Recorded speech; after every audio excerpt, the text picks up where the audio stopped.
Ever heard something that made you spill your tea, roll your eyes, or plain laugh out loud? Welcome to Say What Now TV, your place for daily content on tongue-slipping, mind-bending social issues and trending topics around the world. Be amazed, get annoyed, be entertained. Welcome to another episode of Say What Now TV. Today's episode takes us to the United States of America. The door-to-door ministry of Jehovah's Witnesses was derailed with the onset of the pandemic, but they have found ingenious ways to expand their reach. No more standing in the rain while someone watches from the window, no more doors slammed in faces, no more being chased by dogs, and no more rapping till your knuckles bleed on unopened doors. The entire ministry of the Jehovah's Witness was centered on the physical door-to-door movement in keeping with the practice of Christ and his disciples. Now, after so many years of following in Christ's footsteps literally, a paradigm shift has occurred and Jehovah's Witnesses are now making phone calls, handwriting personal letters, and holding virtual meetings to get their message across. The change was hard for many devoted witnesses who have been doing door-to-door ministry for many years and know no other way. Brianna Flutz from Las Vegas states that she got her energy from witnessing and she fed off it. She states that she will miss the joys of face-to-face ministry. Robert Hendricks, a spokesperson for Jehovah's Witnesses, explained that proactive measures to reach the people will continue amidst the pandemic. To date, millions of letters and phone calls have gone out to neighbors, as they like to call us strangers. He mentioned that the support has been overwhelming as persons seek out a community to help them deal with issues surrounding the pandemic. For some, the discontinuation of door-to-door ministry is a welcomed relief from uninvited guests to their homes. Other accounts are that Jehovah's Witnesses have found more ways to annoy the population.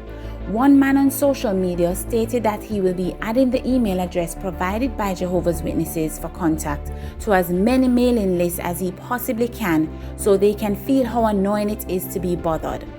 Others who received handwritten letters were delighted that anyone would take the time to do such a thing. One man stated that simply using a pen to write a date on paper hurts, and for this reason he appreciates the gesture. The new strategy of virtual door-to-door has been implemented for more than a year, and there seems to be no end in sight. I'm guessing they always knew there was a better way to expand their reach, but held true to the methods of old. The extent of global reach using this new method is unclear.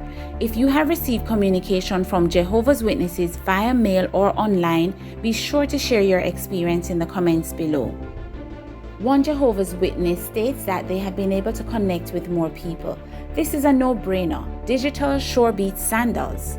Given the steadfastness with which Jehovah's Witnesses held on to the door-to-door ministry over the years, they may return to the practice soon, but the advantages of the new approaches will not be lost on them, as they have seen an increase in followers by the millions.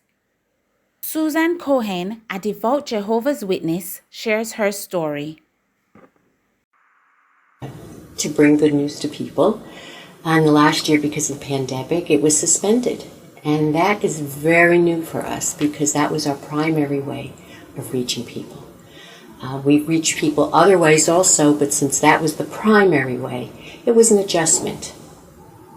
But we did it for good reason because we didn't want to get sick and we certainly didn't want to bring sickness to someone else. We can reach people by phone that we couldn't reach at the door. Many people aren't home today, they're all working.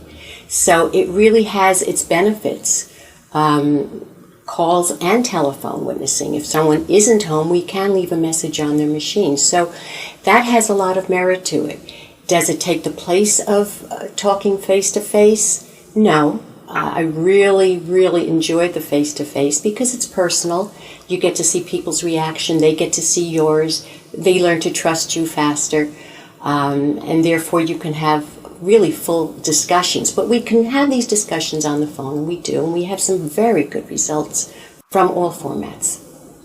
So that's basically my day. I spend a good part of the day on it. We have Bible studies this way, and We call people that we've already contacted who want more information. So it's a full day if you have the time to do it. And again, it's voluntary. I think people get the wrong impression about Jehovah's Witnesses and are almost afraid to ask us because they know we're going to talk with them. I want them to realize that we're not out to get them. We're really out to share a message. Yes, if they really want to see what the Bible has to say, we're delighted.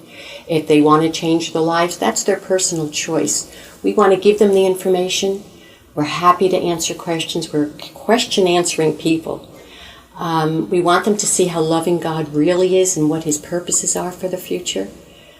And what they do with the information is strictly their choice. That's between them and their conscience. That's not for us. If they want to make changes, we're there to help them.